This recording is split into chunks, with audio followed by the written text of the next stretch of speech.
Hi everybody, Rosie here doing a bathroom remodel, and in my life I've done quite a few Kohler and Moen shower mixer installs, and as you see over here I sort of have one just sitting here kind of roughed in. And the trick with these things, if you see, and a lot of times they have a protective bulb on the front of them that sits out here, the trick with these is if you look from the side view there, this forward edge of the flange here has got to be parallel or flush with your finished wall here, okay?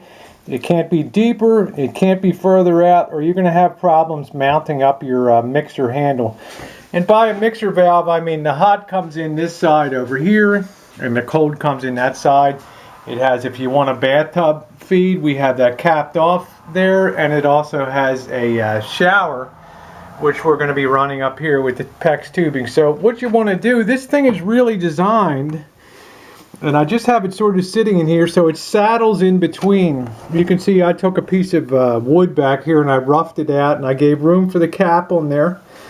I put the female cap on the end of that, and I took a hanger strap, half-inch hanger strap, and put it on there to really secure that on the back.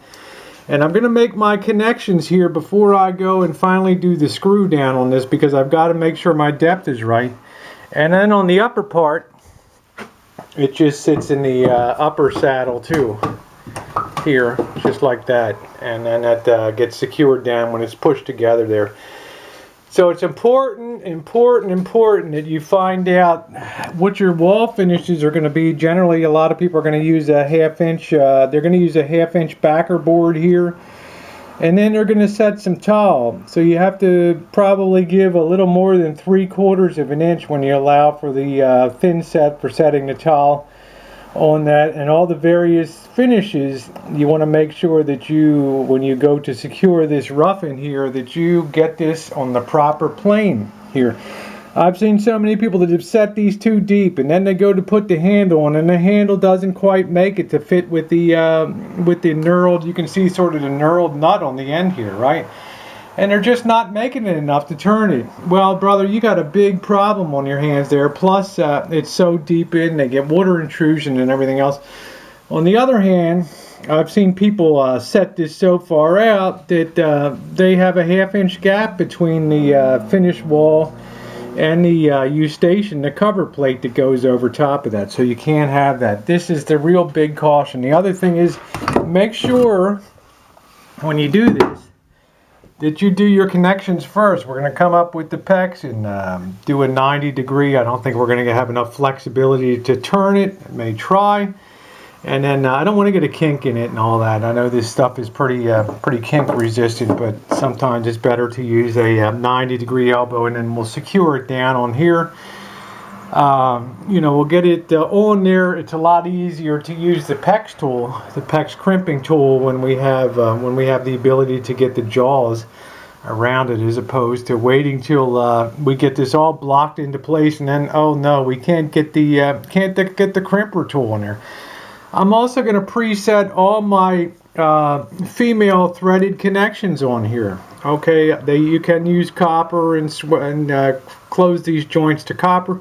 But what I'm going to do is get the Teflon tape here and pre-Teflon them and get them ready to go and get them secured down real good. It's so much better to do that beforehand than afterward, and then you just have one of those oh no moments when you're doing the hookup. So remember those tips when you're doing that mixer valve. Make sure that you're going to set the outer depth on this protective flange. That's got to be flush with the finished wall surface. In most cases, that's going to mean a 3/4 of an inch is going to be allowing for that. So it's got to basically project out ahead of this type of stud 3/4 of an inch coming forward of that. Okay, and then you won't have any problem when it comes to hooking up the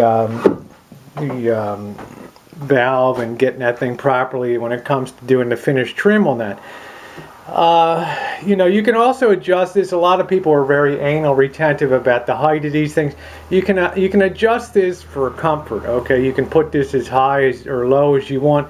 Don't go ridiculously high, you know, something around 30, 36 inches, something like that is good, sometimes 39 inches.